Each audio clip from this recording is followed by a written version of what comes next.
privateer in the 18th century is licensed in time of war by its government to attack the shipping of the enemy. If you're a ship owner, perhaps your ordinary trade has been stopped by war, you've got a nice fast ship, you arm her if she isn't armed already, you cram her full of men, and you send her out to cruise in the likely track of the enemy shipping. The 18th century took it for granted that profit and patriotism went hand in hand. People didn't send privateers to sea for amusement. They sent them to sea in the expectation or in the hope of making money. During the course of the war, nearly 2,000 sea-raiding American ships took an $18 million toll on British commerce. It is by cutting off supplies, not by attacks, sieges, or assaults, that I expect deliverance from enemies. John Adams. After saving Washington's army in the dramatic night evacuation from Brooklyn to Manhattan in late August of 1776, and successfully ferrying the army across the ice-choked Delaware before the Battle of Trenton, John Glover and his Marbleheaders heard the siren's call of wealth on the seas. Glover's regiment pretty much disappeared. They all went home to Marblehead and signed up on privateers because that was how you could make a fortune in the Revolution. In fact, Washington frequently bemoaned the fact that he was having trouble recruiting men because half of New England was out on ships raiding British commerce and making a bundle. The Scotch-born seaman Captain John Paul Jones was part of the small official Continental Navy, but he still kept prizes like the privateers. His career is short but very spectacular. This is the period before France has entered the war. The main successes of people like John Paul Jones was not actually that they captured lots of ships, but they had a tremendous public relations impact. And they did a huge amount to establish the rebel cause as being a serious one, at a point when the rebels are desperate for foreign support, desperate to persuade the French and others that they're a cause worth supporting. Robert Morris, the so-called financier of the Revolution, kept the Continental Navy afloat through his fiscal wheeling and dealing.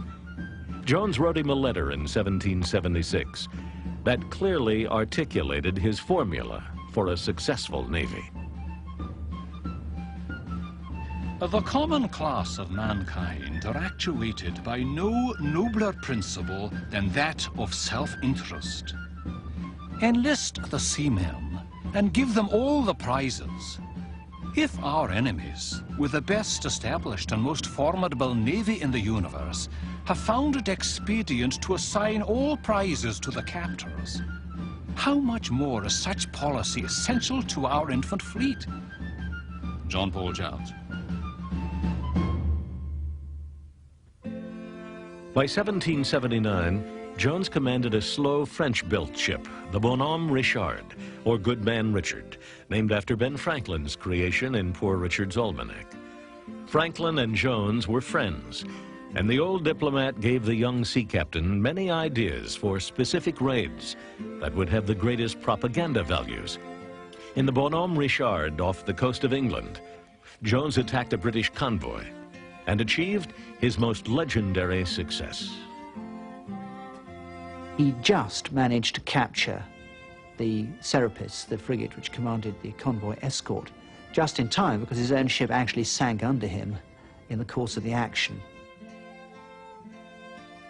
It was during this desperate engagement that Jones supposedly shouted the line that became a symbol of dogged tenacity: "I have not yet begun to fight." It was a famous victory, of course, and it made tremendous newspaper headlines and a great sensation. From the strictly military point of view, it was a failure because the convoy got away. But from the psychological and political point of view, which was really what mattered at that point to the rebels, it was a great success and a very important one.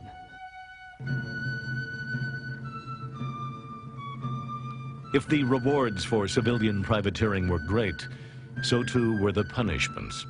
Captured privateers were held in several prison ships like the Jersey, anchored off of New York City, near Long Island.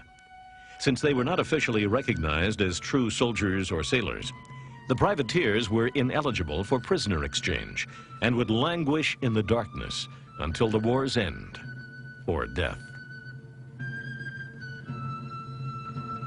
There were continual noises during the night, the groans of the sick and the dying, the curses poured out by the weary and exhausted upon our inhuman keepers, the restlessness caused by the suffocating heat and the confined and poisoned air, mingled with the wild and incoherent ravings of delirium, were the sounds which, every night, were raised around us in all directions.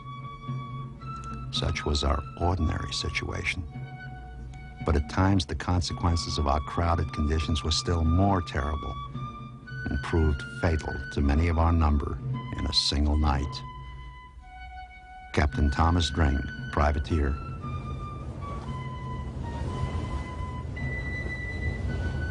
Nearly 11,000 Americans died aboard the Jersey and similar vessels off Long Island during the war.